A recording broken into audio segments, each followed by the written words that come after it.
Hey, before we get started here, I just want to let you know that as a little thanks for listening, my company's offering listeners to this podcast some free software. So if you want to learn more about that, we have some more details at the end after the interview. Alternatively, track me down on LinkedIn and I'll have a pinned post at the top of my profile. Just search for Joe Meadows and we'll take it from there. All right, let's get started.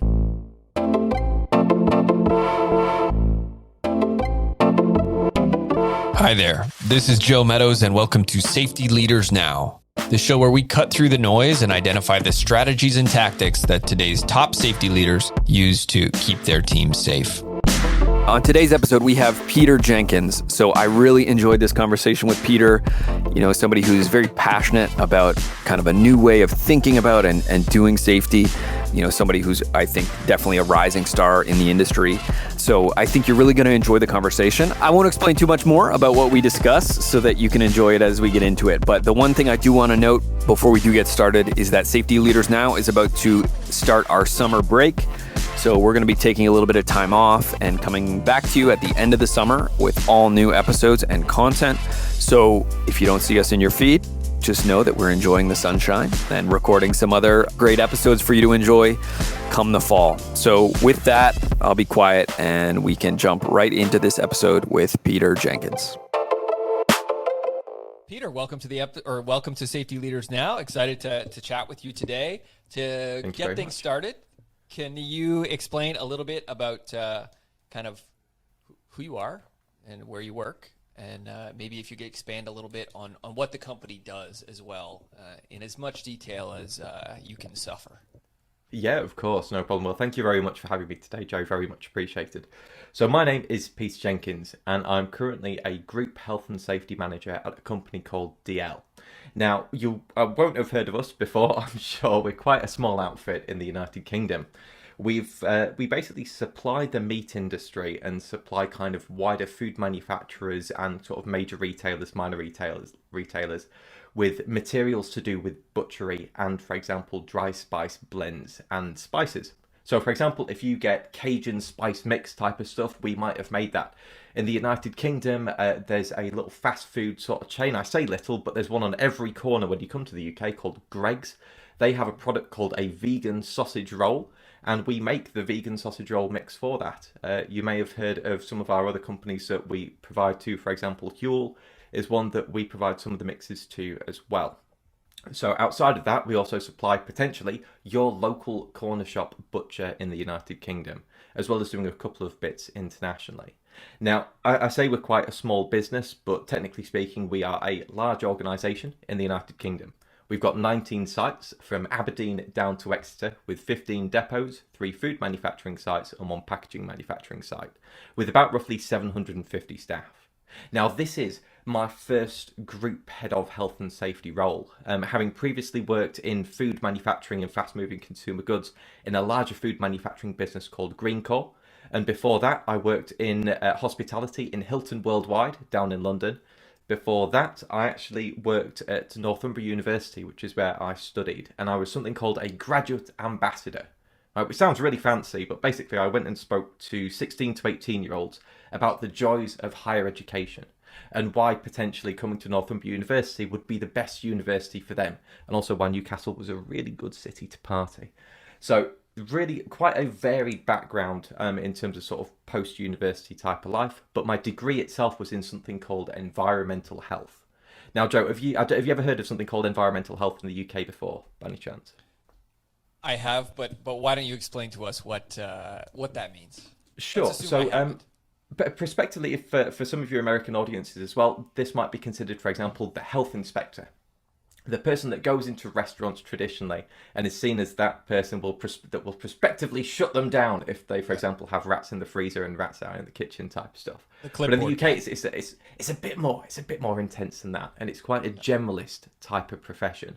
It takes into account food safety, health and safety, environmental protection, public health, and housing. And I absolutely loved my degree. It was a very public sector, forward-facing degree. Unfortunately, after a year spent working in the public sector, I decided that public sector life wasn't for me. And basically that just kick-started my career out into the private sector for everything I've described so far. Gotcha. Okay. So you mentioned Just to take a step back, I think there's a lot to dig into there. But you mentioned, with your current organization, you're sort of, supplying these well-known brands as well as small butchers, and you mentioned some of the products. So are these largely perishable products? Like, you're not selling butcher paper, you're more selling vegan sausage roll filling. Do you know, it's literally everything that you could possibly imagine. If you said to me, Peter, tomorrow I want to move to the UK and set up a butcher's, we'd be able to give you everything that you'd possibly want from that. So your meats, all the way through to your aprons, through to your knives, your chopping boards, your equipment, I'm going to call them kind of silver goods. If you imagine like a fridge is a white good, but then you've got kind of like I don't know, like a mandolin type of thing. The silver goods that you'd potentially put in your building as well. All that stainless steel equipment behind the Absolutely. Yeah. And although the business has been around for nearly a century, really over the last 7 years, it's gone through quite a significant period of accelerated growth.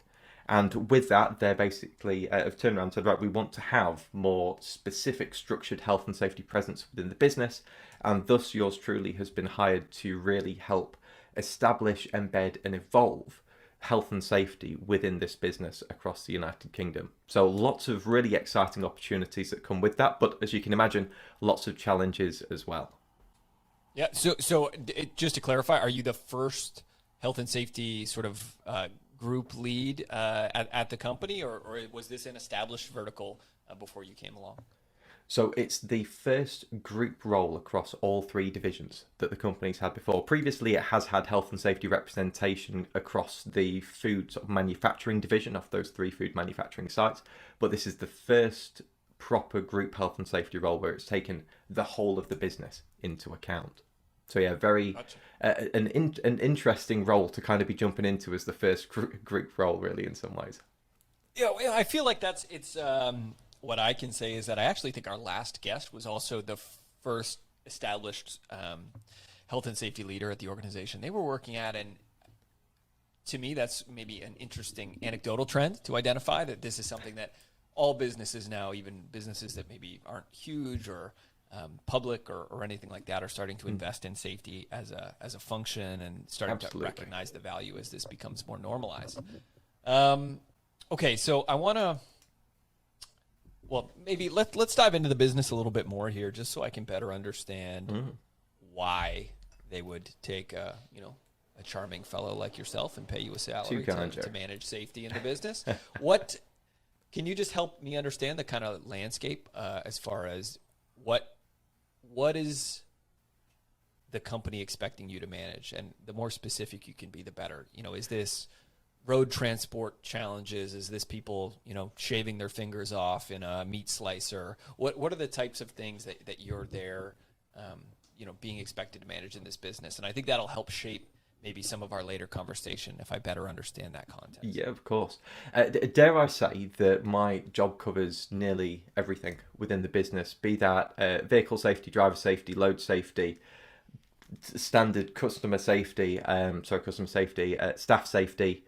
Literally everything that you could possibly imagine to some degree with health and safety, I will end up touching at some point. And given perhaps the generalist background that I've had before and the sort of knowledge that I've come to the business with and the value and the skills that I've brought with me, it's also meant that I have opportunities to engage with slightly different elements in the business as well. So for example, learning and development, sustainability from an ethics point of view. So for example, we cover things like modern slavery, whistleblowing procedures, but then also a lot of the physical environment stuff as well. It is although the title is health and safety, much as often is the case for a lot of health and safety professionals, you will find that you will end up doing a little bit of almost everything in some ways. With the very strict proviso here that probably one of the best things that I'd ever sort of been told as a bit of advice was to take a perspective check and know where your limits are as part of it, because when the world is your oyster, suddenly everything can become quite shallow very quickly in what you try and achieve. Well, I think 100%, and I think that's something that is unique, or not completely unique, but I think it's very prevalent within the health and safety space, and I'm sure many of our listeners can relate to this idea of kind of having their fingers in a lot of sausage rolls, maybe in this case.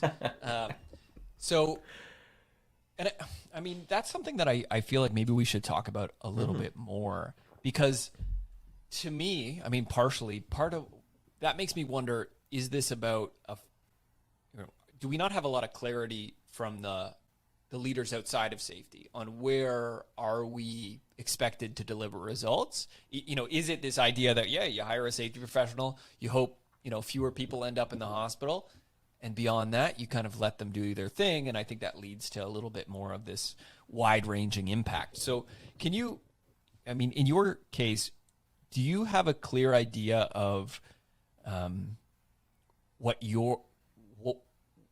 is your executive team expecting you to deliver as far as results? And I mean, if you don't mind speaking to the specifics, just that might help us understand, or people relate to those challenges. Yeah, of course. And what I'm about to say now might be ever so slightly a little bit disappointing in some ways, Joe. So I'm going to mentally prepare you for a second. I know where you're going. I know where you're going. So when I first started in the business, for the first couple of months, my task that I'd really set myself was to just get to know how the business operates, so that I could set some very clear expectations with the MD, the chairman, and the wider executive team.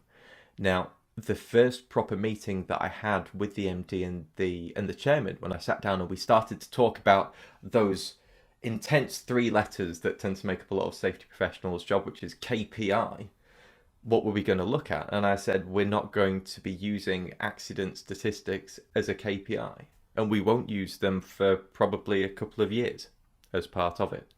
Actually, what we're going to start to focus on instead is just two things, really simply put: inspiring people to ask good questions and empowering them to make good decisions. That's it. That's what we're going to focus on. And so, for example, one of the early questions that we're going to ask in the business is, as a leader or as a person responsible for health and safety within your particular site, what are you aware of? What do you understand? What are you not aware of? And what don't you understand? And that's traditionally that known and unknown matrix, which would give us the critical ability in some ways to target and prioritize what we needed to do quickly, what we needed to do the most. And I said, if we're going to put any performance indicator of any kind on anything, it's going to be, are we doing what we said we're going to do about these things that we're not aware of and we don't understand? So we've got our priorities, we've got our risks, and we've got some form of tangible, tasty outcome where I can say to you as an MD, as an executive team here, we're doing what we say we're going to do about the things that matter most to us. Okay, so just to clarify for all the listeners, I think that's a very interesting kind of measurement structure. And I just want to clarify for everybody, that was not a softball. I did not know how Peter measured his team. So all these following questions are coming from legitimate curiosity. I'm not trying to not trying to pander here. I think that's a really interesting idea, and I think it makes a lot of sense given the fact that you're trying to kind of build this organization from the ground up and build a little bit of trust and make sure that people are willing to engage with you before you start holding their feet to the fire on those very loaded incident statistics. So I'm curious to know, first of all, when you presented this to that management team, how did they respond, and how did you get them to sign off on it? And I guess secondarily, how do you measure that? How do you present them on a quarterly basis that more people are asking good questions? Do you know, it's a very good question. So I'll break it down into two, which is kind of the initial response. The initial response at the time was one of curiosity.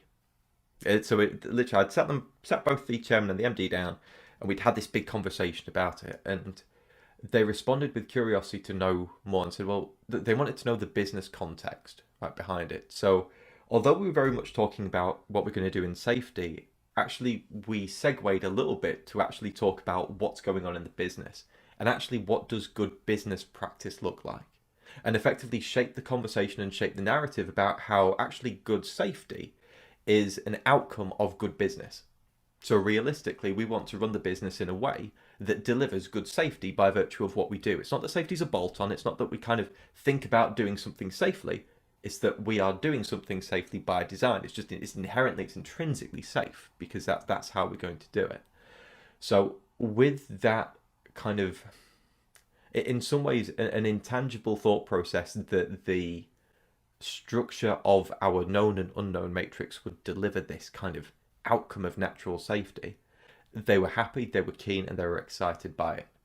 It's hard at that particular time, say 2 months into the business, to have kind of given a full sort of roadmap exactly on what it looked like. But realistically, what I ended up doing was explaining some kind of key priority areas that we wanted to focus on. So, for example, risk assessment and assurance. For example, just jump off the forefront of my mind there as two areas that would help us kind of structure the narrative around what people wanted to ask and how we wanted to get them to ask the questions, but then also how we would prove that it would work. So since then, what I ended up doing was focusing more on governance. So kind of we got the first 2 months setting out the broad sort of strategic vision, I guess you could say, for where we wanted to go. But then we really started to help deliver it through a governance structure and regular meetings with the MD, where we talked more perhaps anecdotally and qualitatively about what we were doing. Health and safety it's very easy to get lost in the numbers. It's very, very easy to get lost in the numbers with health and safety. It's very easy to fudge the numbers as well. So what I was keen to do was to help the MD understand the benefits of what we were doing by facilitating conversations and facilitating feedback with the people that I was working with, the site leaders, those responsible for health and safety, that at any point the MD could jump into, have a conversation with, and see how they were feeling about it. Now, realistically, although that does sort of provide, I don't know, a little bit of nervousness in some ways, you're literally kind of leaving yourself as an open book at any point to be audited by the MD on an intangible feeling, a feeling of, does someone feel like what they're doing is safer? Well, actually, half the time, that's half the battle. If they're feeling safe and they can articulate that they're feeling safe because they're asking more questions and they're seeing things getting done about them, perfect, brilliant, that's what we want. And progressively over the last sort of year or so, that's what we've been delivering. And we've been slowly moving that kind of qualitative set of feelings into something a bit more quantitative with things like action trackers that can be, for example, just interrogated a little bit further. Where we can, for example, we've properly started tracking the inputs and outputs of accidents, so we can start to articulate these on a very simple monthly basis, talking about the type of hazards that we have, the type of root causes, intermediate causes that have resulted in accidents, but at the same time being able to talk about the learnings from those accidents, and then actually putting into context how many of the sites are prospectively at risk if those same learnings are aren't adopted by them already. And that helps really just establish what level of risk we have as a residual risk, but also the priority and the residual risk that we have as a business as well. So it's a little complex. There's no kind of NEBOSH, IOSH, CSP course type of stuff that really kind of takes us through, but it is very much around what the business feels is right and helping them articulate that in a very proactive and positive way. Oh, I think that makes a ton of sense, and I think that this is emblematic of one of the conversations I find myself trying to push, which is that I think there is a absolutely warranted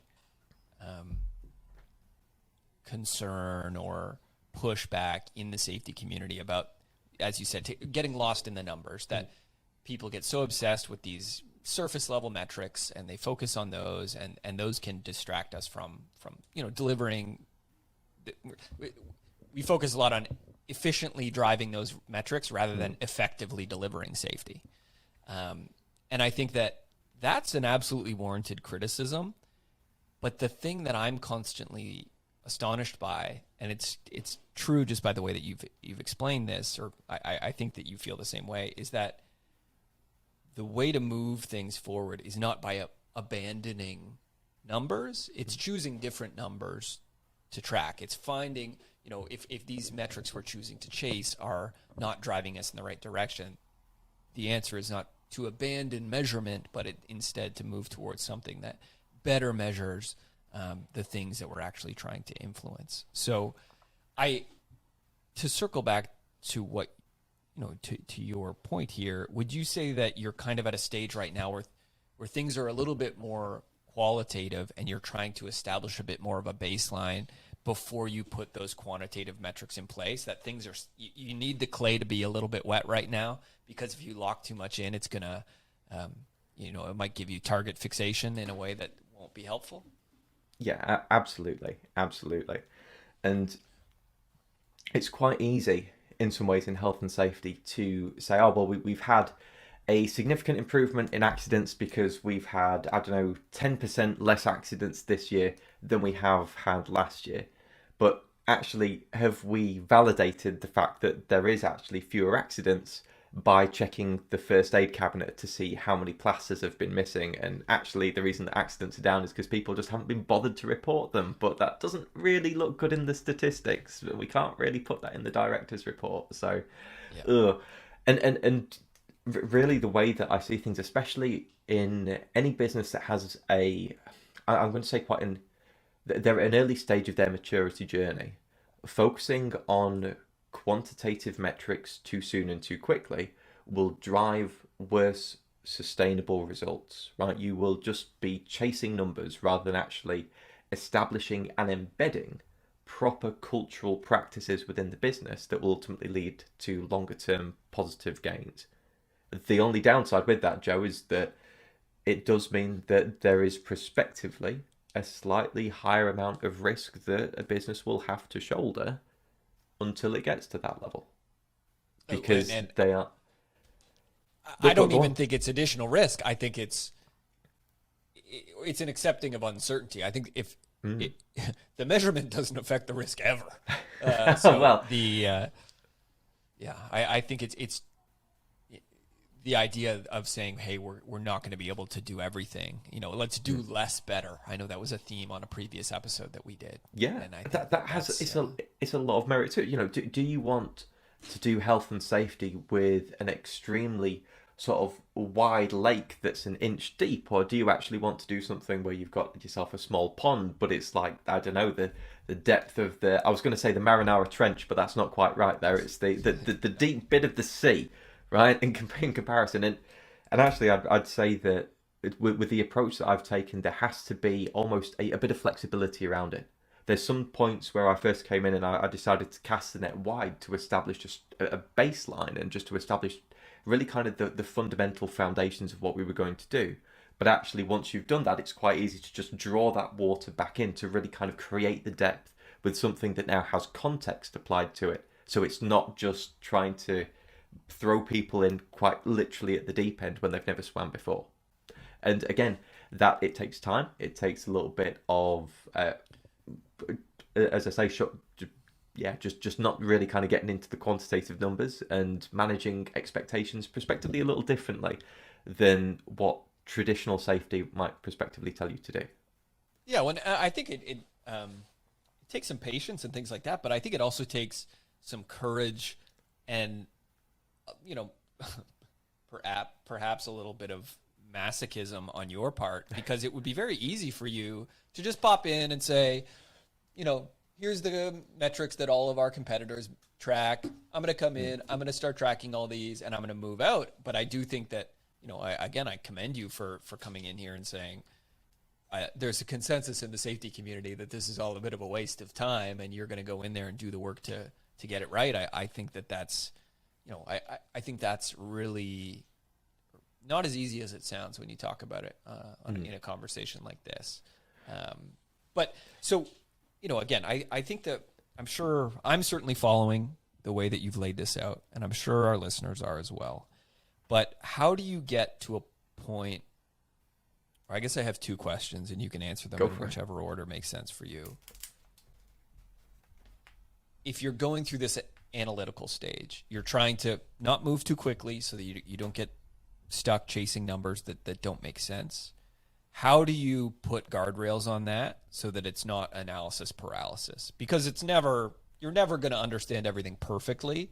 So how are you judging that transition from, wrapping your head around things and developing some psychological safety, which is a popular term, to getting to a place where you are going to start enforcing, metrics or targets, or just finding a way to measure that success in a more quantitative way? So that's my first question. How how do you measure that transition? And I guess secondarily, and this is a huge question, so maybe I can nudge it later, but do you have an idea in a perfect world, and obviously not all of this is going to be possible, but what do you wish you were measuring yourself?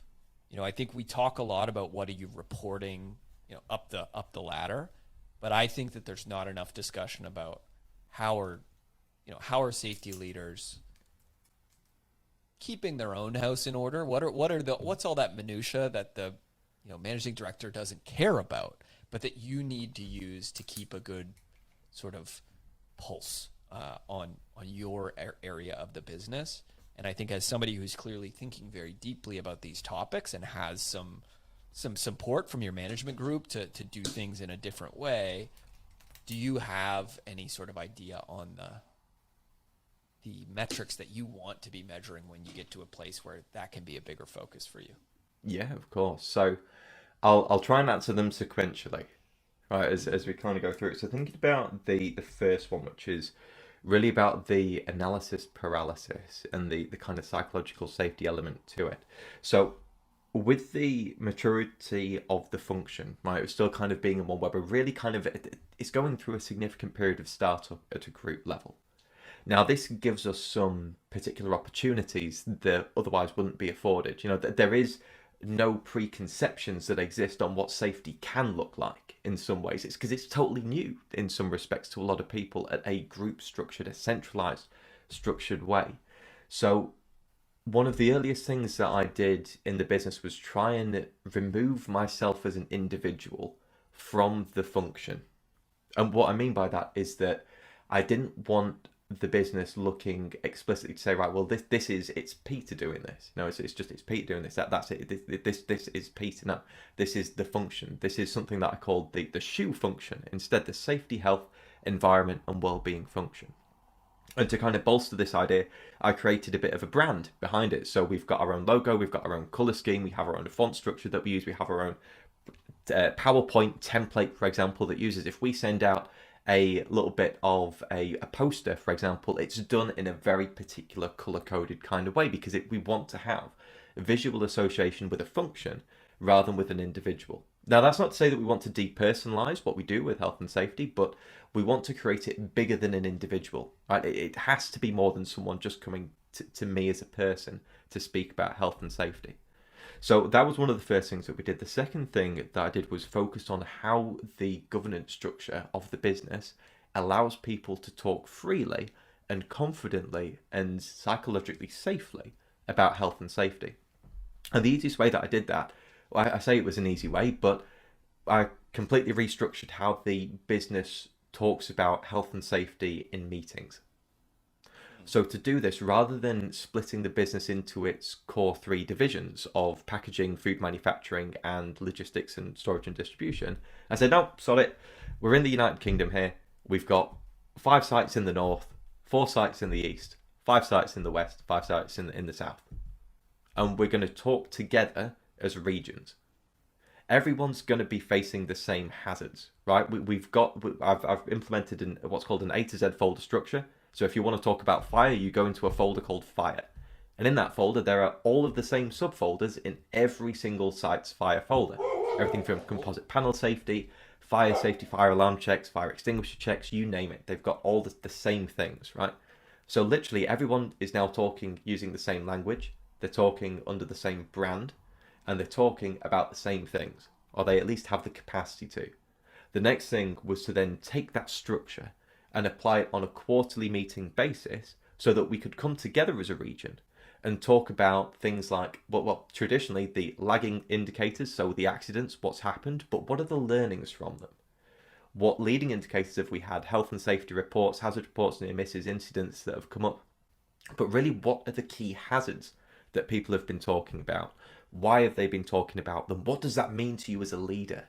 What does this hazard mean to you? Now, what does pure mean to you? What does Legionella mean to you?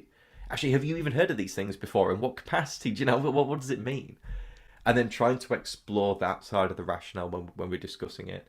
And by having these kind of smaller groups where it is multidisciplinary in some respects, you've got different divisions that are going to it, actually it very quickly and easily broke down barriers, and we found that there were people talking to each other about health and safety that had never talked about this before. And that actually emboldened them to ask more questions because they felt safer to do it. They felt more comfortable in doing that. And by taking the kind of conversations about, again, what do we know, what are we aware of, what don't we know, what aren't we aware of, and applying it at a localized regional level, we actually found quite quickly that we were able to make some key significant changes and plug some gaps that were identified through conversations. And relative to our perhaps non-quantitative performance indicator or key performance indicator outcomes, this actually made a lot more sense because we were finding that some of the critical things, some of the critical topic areas were getting covered a lot quicker through this kind of devolved approach to communication that was facilitated by myself rather than having something that was directly structured. Go ahead. I can see you itching to ask a question with that, Jeff. Go for it. No, so I wanna dig a little deeper here because I think this whole idea of, hey, let's get a diverse group of stakeholders to have a conversation and probably creates a little bit of novelty and makes people want to open up a little bit more. It sounds like a fairly rare opportunity to connect with maybe people in other parts of the business. I think that makes a lot of sense on a high level, and I think that's something that I think a lot of people could tactically take away as a way to just encourage better conversations. Yeah. But I want to circle back on a point that you mentioned earlier, which was this idea of, you talked about your folder structure and the normalizing of certain language around these topics. And that made me, it brought me back to this idea of, I'm not sure if you're familiar with the book, the Checklist Manifesto by Atul Gawande. Oh, I'm afraid not, no, sorry. Okay, so very quickly, I know this is a huge tangent here, but it talks about he was a surgeon at Johns Hopkins who was kind of tasked by, I think, the WHO to create a checklist for safe surgery. And as a writer and a highfalutin surgeon, he did a bunch of research on what makes a good checklist, which I think is actually something that a lot of safety professionals could spend more time on. Anyway, what he found in the context of surgery, where you have some nurses and some doctors and things like that all getting together to perform something that's quite high risk, they did some math on the difference it made when everybody introduced each other. And it reduced complications in surgery by something like 40%. Wow. And it all came to this idea that when people didn't have shared context, when you have a team that's changing all the time, but they don't, we might be working together, and if I don't know your name, I'm much less likely to reach out and say, oh, can you pass me that? Or is this okay? Because I just don't know how to address you. Yeah. That actually reduced a lot of this very practical risk in a surgical environment.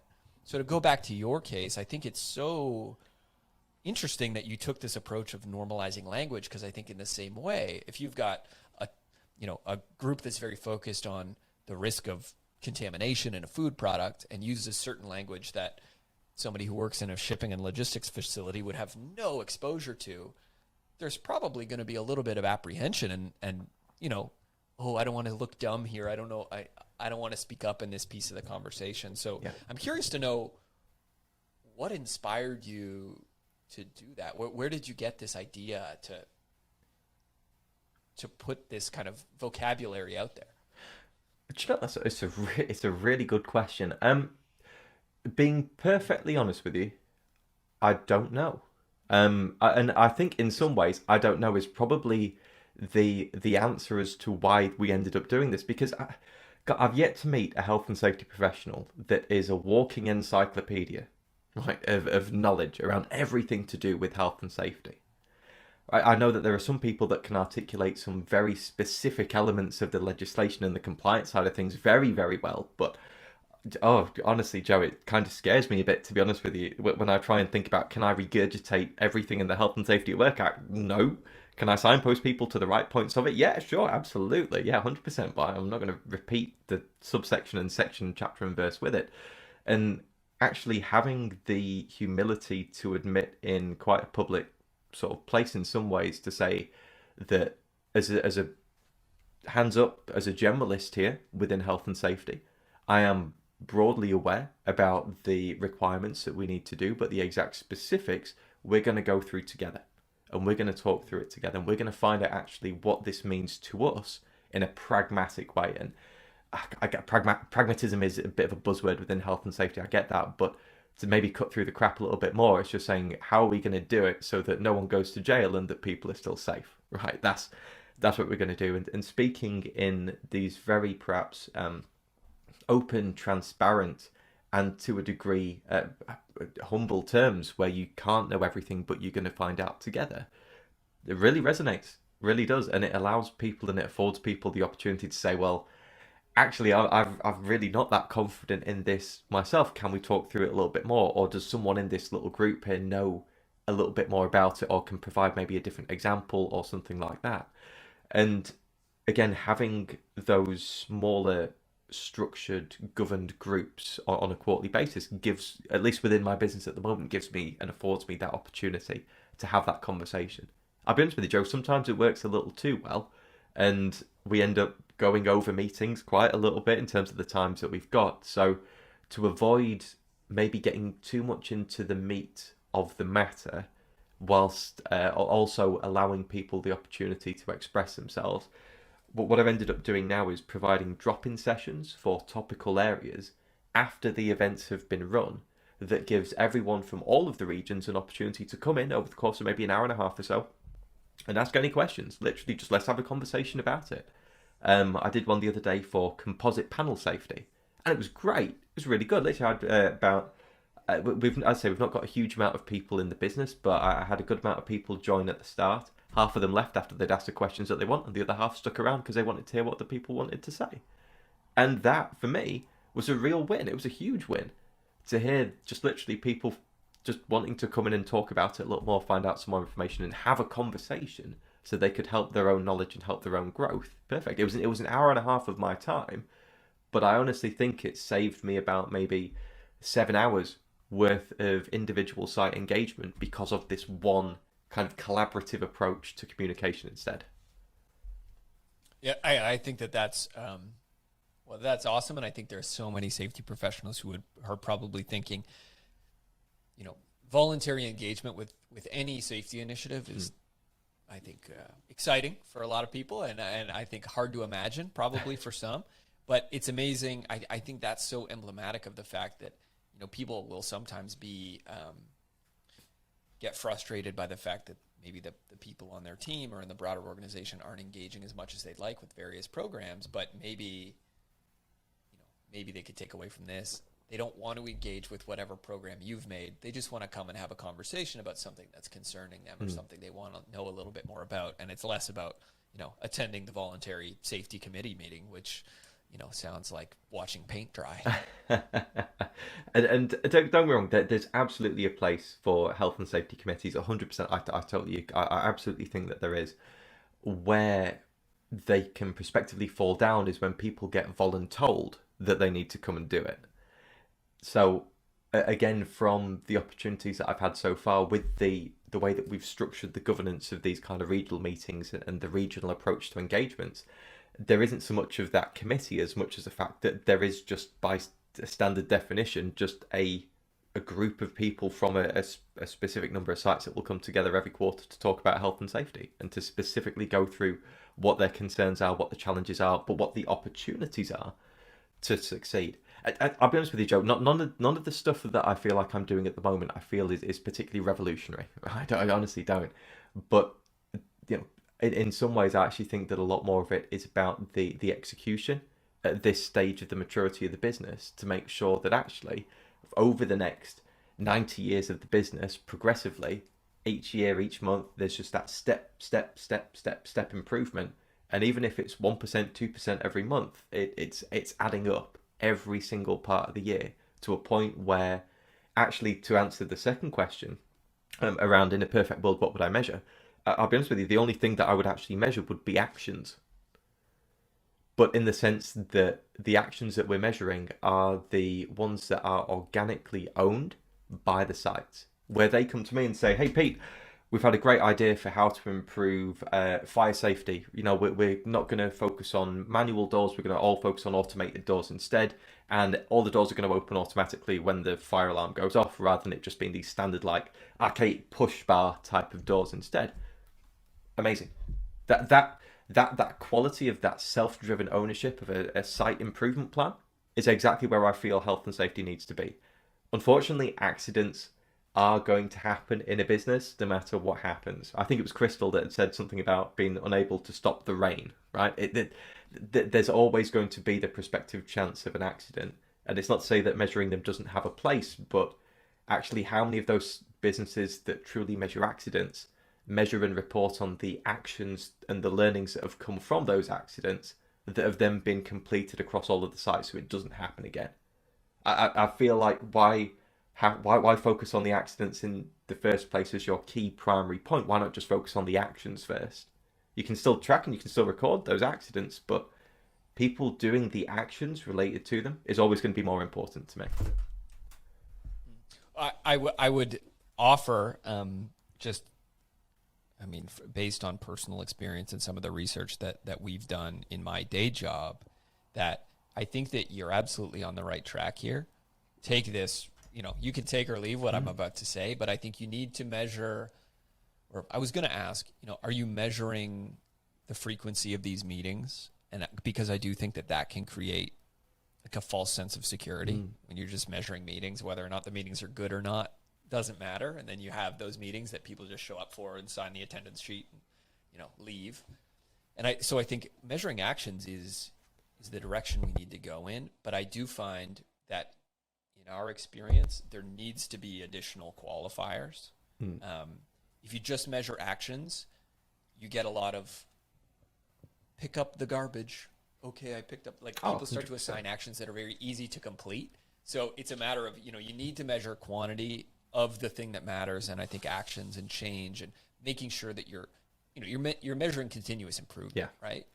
And but it's a matter of impact. How are you measuring the kind of quality of the action being performed and how much it's going to impact the business is a very important modifier. I completely agree, Joe. And I do want to perhaps clarify the point as well, to say that measuring only actions isn't kind of the be-all evangelical approach to health and safety that I want to try and push in that respect. I do honestly think there has to be more of a holistic approach to it. I mean, for example, in previous businesses, we focused on things like, for example, the amount of accidents from a lagging indicator point of view, but then also, for example, how much training have people done over the course of a month? How many behavioural safety conversations have we had? How many senior leadership team tours have been done? How many actions have been measured and how many actions have been completed as part of it? But then how many reactive actions have happened and how many proactive actions have happened? And I do think that to get to the perfect world of health and safety, where we're looking at a real value-adding suite of metrics, it won't always just be accidents. It will be so much more to it. But I still believe that actions have a key part into it. It's ultimately our responsibility as health and safety professionals, though, to make sure that those actions aren't people dropping a pallet and then putting it away. That it has to be a bit more than that. I can speak from personal experience working and having safety responsibilities, although that wasn't my primary role in an offshore oil and gas environment, and we had an action quota. Where we had to have 3 health and safety actions per week. Oh, wow. And at a certain point, you're like, I couldn't come up with anything else. And the standard maneuver was find an edge and paint some tiger stripes and put some non-skid on it. And that you could get a lot of good actions out of that. And I think it just became, it became a bit of an existential thing for me around saying, I don't think we're being incentivized to actually have an impact. We're just being incentivized for showing evidence. And not to say that adding non-skid and highlighting steps is a bad thing, but it felt very mechanical. And I think that do you have any thoughts on, again, in some theoretical world that none of us live in, how ways you would like to, things you'd like to know and that might give you an insight into whether or not those actions are are worth doing? Like, how do you measure impact? Do you have any thoughts on that? I think it's a good question. And again, it depends in some degree on the maturity of the business that you're working in. If you've got a business where there is a lot to achieve as part of it, then actually you can quite easily see impact based on residual risk or associated risk with that particular issue, not necessarily the action, but the issue that the action's related to, and the priority that that action is related to as well. If you've got people that are consistently knocking out critical priority, unacceptable risk actions, then actually that's probably going to tell you that you've got something a little bit more complex at sort of source, really, in some respects, that's resulting in all of these actions being picked up at a critical priority and unacceptable risk level all the time. If you've got people that are completing just acceptable risk actions that are low priority and that's been their focus areas, well, in a similar way to what you were talking about in the oil and gas sort of position that you had there, my question in some respects is saying, are those staff empowered enough to really think about the issues that might be affecting them, or prospectively thinking about the enhancements that could exist for their health and safety that could have an action associated to them? So rather than, for example, finding a sharp edge and trying to deburr it attached to it, actually, does that team or does that area, would they prospectively benefit from focusing on maybe something around mental health, or prospectively focusing on something more around their physical health, or potentially their financial well-being instead, where actually an action could be that you've taken everyone through a financial well-being course over that particular month instead, to help them understand how to prospectively save before Christmas to ultimately reduce stress before the holidays. Again, I appreciate that is maybe a little bit of a stretch in some ways, but I think that the only limitations that we find in very mature, highly successful, highly structured businesses is to actually think a little bit more creatively and think a little bit more tangibly about those kind of wider interconnected factors that can help health and safety that we might not focus on because actually the sharp edge is the obvious one that we can easily solve. And I think that's a loaded topic. I think if you were, let's say, taking an efficacy focused approach to reducing risk in an offshore oil and gas environment, I think that many of the things you mentioned probably would have been a good idea. I think in many ways, I worked in an environment, I wasn't on rigs. We were doing offshore construction projects, which were often kind of infrequent, but high intensity and quite, lasted for several months. Yeah. And I think in an environment where you have people working 12-hour days, sometimes for 100 days in a row without a break, you can imagine that a certain degree of apathy around the fact that the company's particularly concerned with their well-being sets Absolutely. in. But again, financial stress was resolved. Yeah. I think that was the one thing they had going for them. But again, in some ways, Joe, it kind of, I say this, and I appreciate I don't want to come across as being, completely oblivious to all of the very explicit and intense high risk that exists, for example, in oil and gas type stuff. But what I'm curious to know in some ways is, again, whether or not those interconnected factors are always truly considered by health and safety professionals, or if it's always seen maybe as just an add-on attached to it, and actually, whether or not that would provide different avenues for progressive health and safety improvements with the enhancement of health and not just the avoidance of injury or ill health in comparison. I think that that's a conversation that needs to happen, and I think that this is a great tangible example of kind of what I was referring to around, it's not that we shouldn't be measuring things, that we should be measuring different things. I think the example that I just gave is, I think if the company was able to understand in a tangible way that went beyond, some great white paper we showed them, but that these specific employees, that investments in, let's say, their mental health or their fatigue or what have you, are going, that there is immeasurably increased risk level, and there are investments we can make to reduce that risk. I have no doubt in my mind that those companies would do that.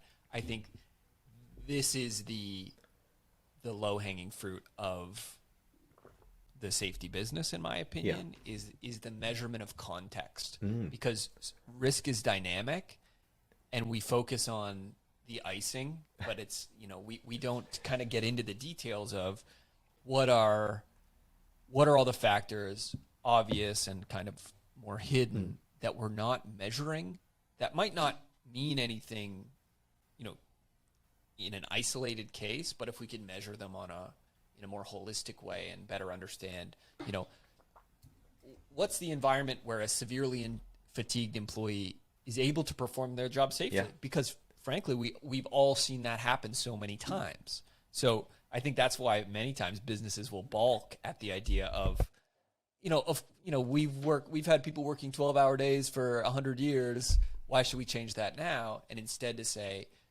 well, the situations where this leads to, negative outcomes are, for example, when fatigue is coupled with emotional distress. Absolutely. And that what's that additional context that we could be pushing towards? And I understand that much of what I'm talking about here is, very detached from the realities of what many safety professionals are dealing with. But that's the stuff, maybe on just on a personal level, where I think there's a lot of value to be mined. Do you know, I think you're right, but I don't necessarily think it's too detached actually from what we tend to do as safety professionals. I think that there's an element of survivorship bias that's very easy to be blinded by in health and safety.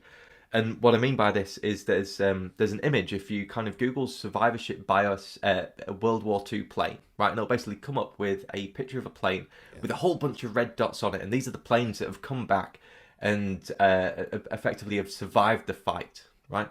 And the question goes saying, oh, well, where should we put the armor when we send out the upgraded planes? And people usually say, well, hey, we want to put it where all of these red dots are. And actually, no, you don't want to put it there. You want to put it where the red dots aren't, because where the red dots aren't are where those planes have been shot and they've now crashed. They've crashed and burned as part of it. So in some ways, maybe focusing on the bits that aren't as obvious is probably going to be the bit where we can add some real key value. 1,000%. And I think but obviously there's many things that aren't obvious that are irrelevant. And I think that just goes back to we're missing it. I think that, in my opinion, there's this transition that is inevitable and I hope happens soon where, we start to kind of take I was talking to Todd Conklin about this actually last week. I used Facebook as an example. Todd and I were enthusiastically discussing some of these topics. And I talked about this idea of saying, when you have, I think the data is that if you like 7 things on Facebook, they are one of the most accurate predictors of your voting behavior. That just with that somewhat detached piece of information, they have a pretty good insight on who you are as a person and what you're going to do. And that has to do with the fact that they have so much contextual data that tells them, that is a small signal can actually tell them a lot. And my feeling, and again, this is just I feel like every episode I have like a soapbox moment. My feeling is that someone is eventually going to identify that if we can find a way, worker-centric, not a punitive way, but just to know more and measure. Oh, if you have somebody, we did a pilot project with a company that could measure emotional distress based on retinal eye muscle contractions. And I was very curious on how much does that tell you about the prevalence of incidents? Well, you can't know that in the abstract. You need to deploy that at scale and measure that against so many other factors. But to me, that's the promised land. Well, Joe, it does. You've got me thinking there, Joe. You really have, and it may be. It's making me question whether or not in health and safety we're asking the right ancillary questions around associated topics with health and safety, i.e., do we ask enough psychologists about the way that people think? Do we ask enough sociologists about how society brings together groupthink that will prospectively change how they engage with the health and safety instruction? For example, COVID was a great example of psychology and sociology at play with how, I don't know if you know, Joe, I actually have 3 microchips in my arm at the moment from all the different jabs that I've had. I can't wait for my 4th, honestly. I'm going to just forget the fact that I've got a phone with GPS and a microphone and a camera that I look into for 6 hours a day.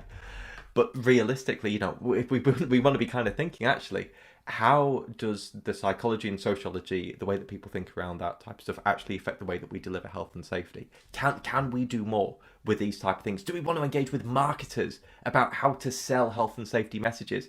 If people are willing to buy shorts off a Facebook ad, for example, speaking from personal experience here, I saw some cycling shorts, thought, hey, they look really cheap. I've never bought anything off Facebook before. I'll go for it. 12 weeks later, my shorts hadn't arrived. I felt a little duped. I felt a little daft.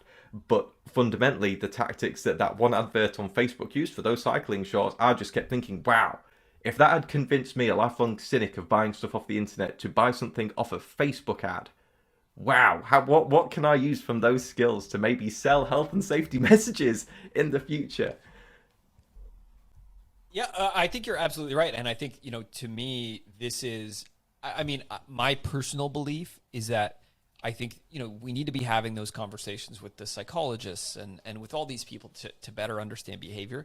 But I think, again, this is my personal belief. I hold no one else accountable for what I believe. And I'm sure it'll ruffle some feathers, but I think that it's not about, I think the role of a health and safety professional, in my opinion, if you accept this thesis, that if we had more data points around what was going on, I often just talk about this idea that we focus a lot when we assess risk in a commercial environment. We focus on what's happening, and we say, what's the risk of what you're doing, and how do we manage that risk? Well, that's a great start. But if you go back to sort of one of the tropes of communication is kind of the who, what, why, where, when, and how all impact risk. And it's all dynamic, where if you change the who, if I'm doing a job versus you're doing a job, risk is going to change. JHA doesn't capture any of that. Absolutely. Yeah. Are you doing it at midnight? Are you doing it at noon? That's going to affect it. Is there a rainstorm, as Crystal said? Well, that's also going to affect things. And I think that there's in many of the conversations that I have, there's almost a surrendering to that complexity. It's kind of saying, like, there's so much to know, we can never understand it. And I think it's a compute issue. It's saying, well, if we only formulate this problem as saying, we as individuals need to be able to synthesize all of these details and learn, read all the white papers of what we should be assessing, and that we are somehow going to come up with this. There is a degree of hubris there, in my opinion, that's probably not super effective. And I think there's going to be an evolution of saying, I think there's going to be, personally, I think that there's going to be compute models that can really clearly identify, the probability in real time based on, having a model that's going to say what's happening, but it's also connected to a weather API, so it knows if it's going to rain, and it's going to update the information it's provided to an employee dynamically. 100%. And I think that there's, you're absolutely right there. With the way that especially kind of quantum computing and high risk safety is going, I definitely think that we're going to see that type of stuff.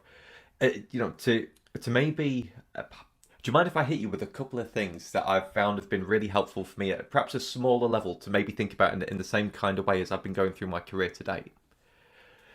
Absolutely. So there's a couple of different things that I've picked up over the years that I found really useful to consider. To your point about the way that people think, right? There's a really good book called Erin Meyer's The Culture Map. Now, this is a book, for example, that Netflix use very significantly and very, very proactively when it comes down to helping define their culture. But in Erin Meyer's The Culture Map, she talks about perceptions, cognitions, and actions. What do people feel? What do people think? And how do people act based on them? Taking these three into account has always been a really good key factor when it's come around to planning any initiative that I've thought of, to try and maybe pick out some of the what-if scenarios or prospectively try and engage with stakeholders around those three different areas to help drive a very value-adding outcome. The other type of approach, and it's similar to what you've said about the who, the what, the why, the how type of thing, is around, there's basically 6 factors that I keep in mind. And it's time, quantity, quality, cost, capacity, culture. And those 6 things together, actually thinking, for example, well, What's the time frame that I've got to deliver this initiative? Does it need to be delivered at pace? What are the time frame outcomes attached to it? From a quantity point of view, what is the minimum viable quantity that needs to be delivered from this initiative as part of an outcome or an output that will prospectively deem it successful? And similarly, what level of quality is attached to that to make that minimum viable product or minimum viable solution actually appropriate, actually successful by the definition of the parameters that have been set.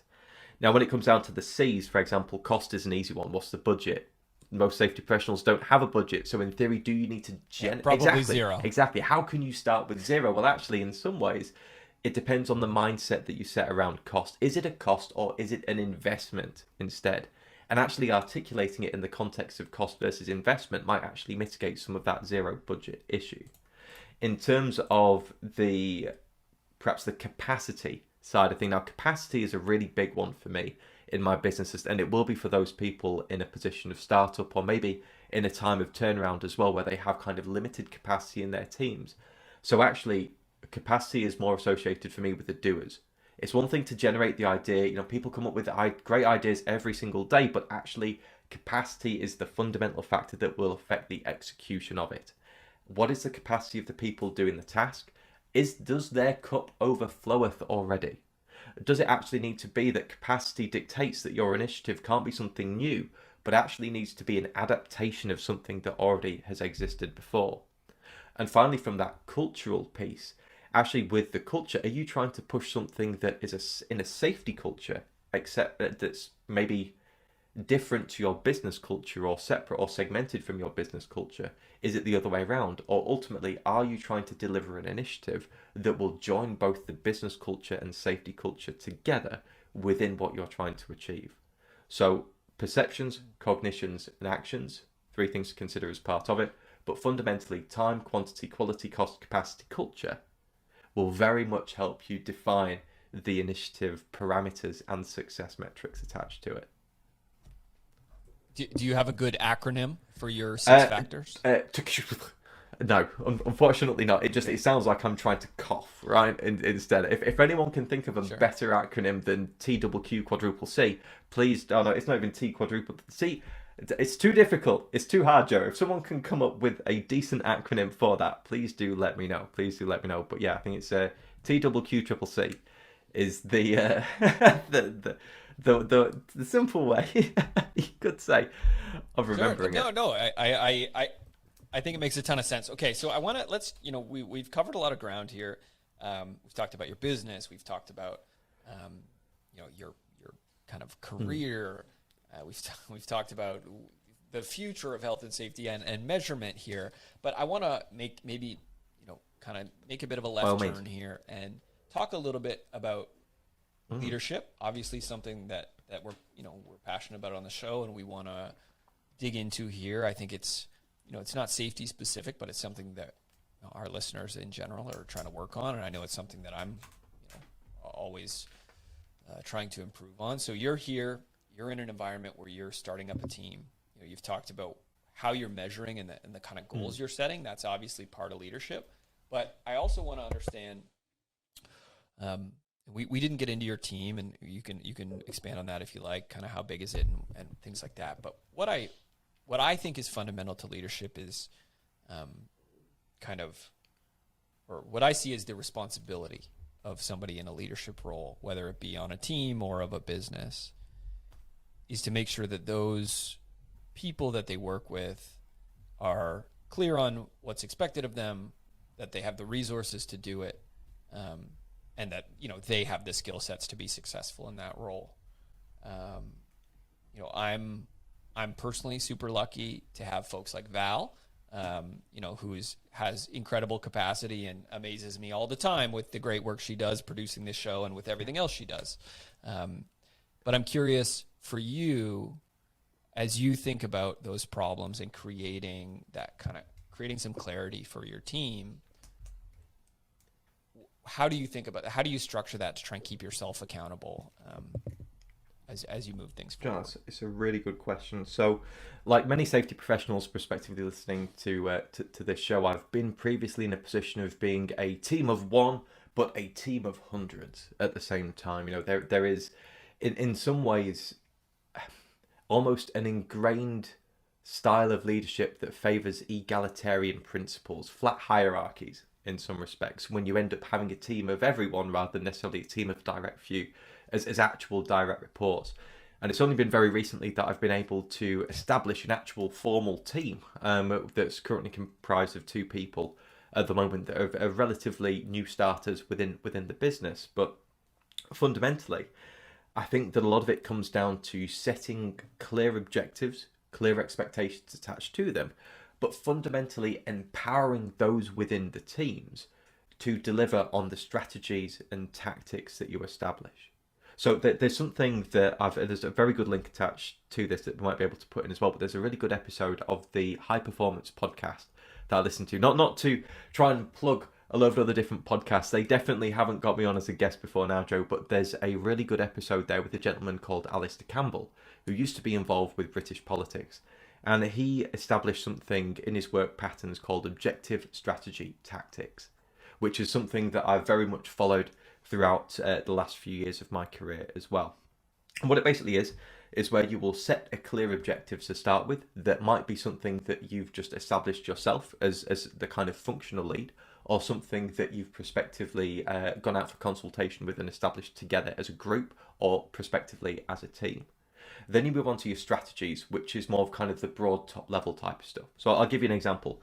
One of my recent objectives was that sites always use a digital accident management system when an employer liability accident occurs on their site. Right, that's the objective. The strategy attached to this was simplification, make life easier, make life better, and standardization, make it the same.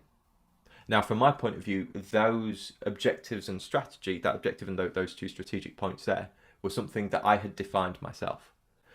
But what I ended up doing next was going out to the wider team to help establish the tactics and to consult and decide around the tactics together. And what we came up with is that actually we want to split these into 4 areas. So our simplification strategy is underpinned by 2 tactics. Extrapolate an indirect process and apply the learnings from that to accident management. And the second one being to de-skill the task and upskill the staff. From the standardization piece, it was simply to introduce something called organizational architecture, which is a broad concept that can be found in the book, The First 90 Days, that I highly recommend any safety professional or any professional going into any new role will read it. It's a phenomenal book. And implementing governance attached to the standardization piece. And the final tactic being to digitize the process of accident management and upskill digital literacy across the business. Now, by effectively providing a consult and decide approach to the tactics that would be underpinning these strategies and the objective, it means that I could actually push the ownership of the associated tasks from those tactics to the actual people at the front line and to the leaders and those responsible for health and safety within the business. So effectively, as you go down this kind of hierarchical framework of objective, strategy, tactics, task, you end up being able to empower people to lead the activities and the associated tasks and tactics themselves, whilst also making sure that you as a collective figurehead are leading the overall objective achievement. So it's almost like, oh God, I'm hesitant to say like a pyramid scheme, but ultimately everyone at each level of the hierarchy contributes to the level above them from that point of view. And perhaps in that respect, maybe leadership as a sole word, in my opinion, isn't enough. I think that every safety professional ends up being kind of a chimera, hybrid of a leader and a facilitator to some degree, lest we come across safety professionals that are practically dictators, but it doesn't necessarily seem like it would gel well, maybe with the ethics of what health and safety tries to accomplish these days. So accountability wise, you setting the objective really establishes that level of accountability, or you've set the objective, you own that objective within your functional scope as a leader. But fundamentally, delegating the responsibility in an empowered and structured way through objective, strategy, tactics, task, I think will provide one of the greatest approaches to scalable leadership within health and safety that elevates those around you at the same time as achieving what you need to. Makes sense to me. I think that's Alistair Campbell, probably. I feel like that's the wording used by many military groups. I know we have a lot of vets who listen to the show, and I know that that's very similar language that they're using. And I think it's just in a way it's almost too simple, but I think it's elegantly simple. It just gives that's all we're here to do. What do we need to do? How do we want to do it? Absolutely. And then there is a very good military term that I came across before called OODA, which is quite a nice acronym, but it is to observe, orient, decide, and act. And I think it's something, it comes from the Navy, and sort of the submarine side of things. But the idea basically being is that you see what's around you, you orient yourself toward the objective that you want to achieve from that point of view, you decide on a course of action, but you take the feedback in a dynamic and adaptable way to ultimately act upon it to achieve your goals.